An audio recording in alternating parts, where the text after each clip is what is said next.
आप सभी को मेरा नमस्कार। पिछली 2 वीडियोस में आपके समक्ष सनातन धर्म में निहित स्त्रियों के वेदाध्ययन संबंधी वैदिक प्रमाण और रामायण में निहित साक्ष्य रखे गए थे, परंतु प्रोपेगेंडा के तहत सनातन हिंदू धर्म को मलिन करने वालों के लिए 2 वीडियोस काफी नहीं है। अतः आज मैं आपके समक्ष ऐतिहासिक महाकाव्य महाभारत में आए स्त्रियों के वेदाध्ययन के अधिकार से संबंधित प्रमाण रखूंगा। पिछली 2 वीडियोस के लिंक आपको डिस्क्रिप्शन में मिल जाएंगे। प्रमाण देखने से पहले आप मेरे सोर्सेज के विषय में जान लीजिए। चैप्टर 1 द सोर्सेज के रूप में मैंने मुख्यतः 2 पुस्तकों का सहारा लिया है। एक पंडित धर्मदेव विद्या मार्तंड द्वारा संकलित पुस्तक स्त्रियों का वेदाध्ययन और वैदिक कर्मकांड में अधिकार, और 2 बोरी महाभारत का पद्म भूषण SD सातवालेकर जी द्वारा किया गया हिंदी ट्रांसलेशन। अब आप मेरे सोर्सेज के विषय में जानते हैं, तो चलिए प्रमाण देखते हैं। चैप्टर 2 महाभारत की स्त्रियां।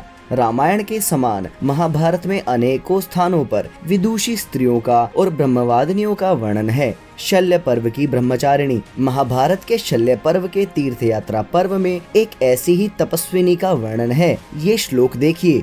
अत्रैव ब्राह्मणे सिद्धा कौमार ब्रह्मचारिणी योग युक्ता दिवम याता तपः सिद्धा तपस्विनी। यहीं से बाल ब्रह्मचारिणी सिद्ध ब्राह्मणी तपस्विनी योग और तप करके सिद्ध होकर स्वर्ग को गई थी। बभूव श्रीमती राजशांडिल्यस्य महात्मनः सुता धृतव्रता साध्वी नियता ब्रह्मचारिणी। हे राजन, नियम पूर्वक व्रतधारी और ब्रह्मचारिणी वह साध्वी महात्मा शांडिल्य मुनि की पुत्री थी। सातु प्राप्य परम योगम गता स्वर्गम नुत्तमम भुक्तवाश्रमे अश्वमेधस्य फलम फलवताम शुभा गता स्वर्गय महाभागा पूजिता नियतात्म भी। ब्रह्मचारिणी ने ऐसा वह तो परम योग प्राप्त करके श्रेष्ठ स्वर्ग को गई। आश्रम में अश्वमेध का फल भोगने वालों का फल भोगकर सुंदरी भाग्यवती ऋषियों का सत्कार पाकर स्वर्ग को गई। यहाँ स्पष्ट रूप से इस विदुषी स्त्री का ऋषियों ने सत्कार किया है और इस विदुषी स्त्री के लिए तपस्विनी, साध्वी, व्रतधारी और ब्रह्मचारी जैसे शब्द आए हैं। और ब्रह्मचर्य के विषय में मैं पिछली वीडियोस में भी बता चुका हूँ कि ब्रह्मचर्य केवल वीर्य और रज का रक्षण नहीं, अपितु साथ में योगाभ्यास, स्वाध्याय और वेदों का अध्ययन करना भी है। शल्य पर्व में एक और ब्रह्मचारिणी का वर्णन मिलता है। यह श्लोक देखिए। भरद्वाजस्य दुहिता रूपेण प्रतिमा भुवि स्त्रुचावती नाम विभो कुमारी ब्रह्मचारिणी। स्त्रुचावती नामक कन्या भरद्वाज मुनि की पुत्री जगत में असाधारण रूपवती और बालक ही से ब्रह्मचारिणी थी। मुनि भारद्वाज की यह पुत्री देवराज इंद्र को पति रूप में पाने के लिए तप कर रही थी। तब इंद्र मुनि वशिष्ठ का रूप धारण कर उसकी परीक्षा लेने आए। तब यह श्लोक आते हैं।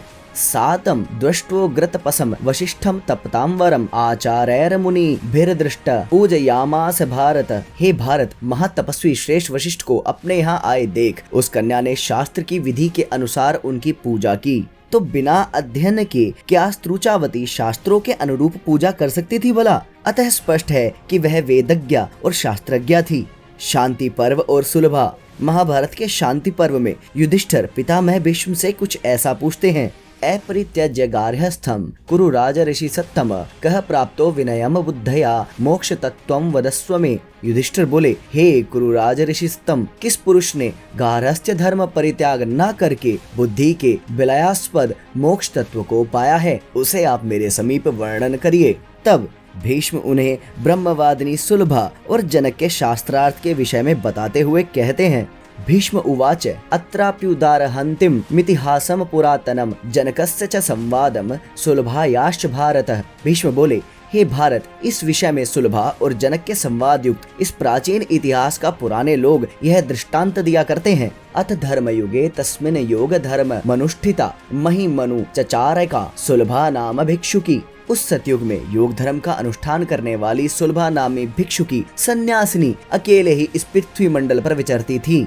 जनक और सुलभा में एक बहुत लंबी डिबेट होती है और अंत में जनक ये कहते हैं। इत्येतानि स वाक्यानि हेतु मंत्यर्थवन्ति च श्रुत्वा नाघि जगो राजा किंचिदन्य दतः परम। राजा जनक यह सब युक्त और प्रयोजन संपन्न वचन सुन के उत्तर देने में असमर्थ हुए, अर्थात गृहस्थाश्रम को अवलंबन करने की युक्ति अत्यंत दुर्लभ होती है। संन्यास धर्म ही कल्याणकारी है, इसलिए सुलभा के मत को ही सिद्धांत वाक्य जाना। सुलभा के विषय में रामचंद्र शास्त्री संपादित महाभारत पर नीलकंठ जी की टीका में स्पष्ट लिखा है कि सुलभा का जो शास्त्रार्थ जनक महाराज से महाभारत में वर्णित है, उससे उसकी वेद आदि विषयक विद्वत्ता और योग्यता का अच्छा परिचय मिलता है। उसकी वेद आदि विषयक विद्वत्ता को देखकर उसकी गणना आचार्यों में की गई थी। द्रौपदी और वेदाध्ययन। महाभारत की सबसे महत्वपूर्ण महिला पात्र है द्रौपदी, और द्रौपदी स्वयं भी एक विद्वान स्त्री थी। महाभारत के अरण्य पर्व का यह श्लोक देखिए, प्रिया च दर्शनीया च पंडिता च पतिव्रता तथा कृष्णा धर्मराजमिदं वचनम ब्रवीत।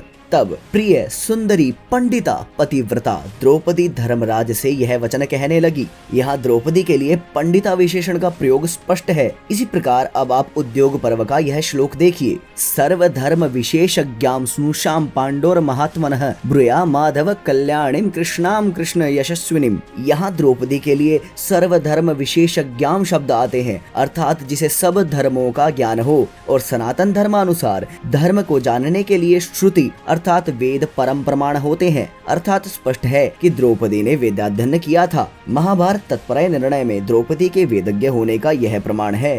वेदाश्चाप्यु तमस्त्रीभिः कृष्णाध्याभिरिहाखिलः, अर्थात उत्तम स्त्रियों को कृष्णा अर्थात द्रौपदी देवी आदि की तरह सब वेद पढ़ने चाहिए। विदुला का ज्ञान। महाभारत के उद्योग पर्व में एक और ज्ञानवती स्त्री विदुला का वर्णन है। क्षत्र धर्मरता दांता विदुला दीर्घदर्शिनी विश्रुता राज संसत्सु श्रुतवाक्या बहुश्रुतः। स्पष्ट है कि वह न केवल विदुषी थी बल्कि राजसभाओं में भी वह प्रसिद्ध थी और उसकी बातों को वहां ध्यान से सुना जाता था। उद्योग पर्व में एक अन्य विदुषी अपना परिचय कुछ इस प्रकार देती है, अहम महाकुले जाता हृदाद हृदमी वागता ईश्वरी सर्व कल्याणी भर्त्रा परम पूजिता, अर्थात मैं बड़े उच्च कुल में उत्पन्न हुई और बड़े योग्य वर से मेरा विवाह हुआ। मेरे पतिदेव मेरी बड़ी पूजा करते हैं। इन सभी प्रमाणों से स्पष्ट है कि महाभारत के अनुसार भी स्त्रियों को ज्ञानार्जन और वेदाध्ययन से रोकने की बात कतई फालतू है। फिर भी प्रोपेगेंडाधारी आए दिन हिंदुओं को मलिन करने के लिए हमारे मूल ग्रंथों को स्त्री विरोधी बताते हैं। आपके विचार में ऐसा क्यों किया जाता है, कमेंट करके बताइए। और हाँ, आप चिंता ना करें क्योंकि सत्यमेव जयते। जय श्री हरि।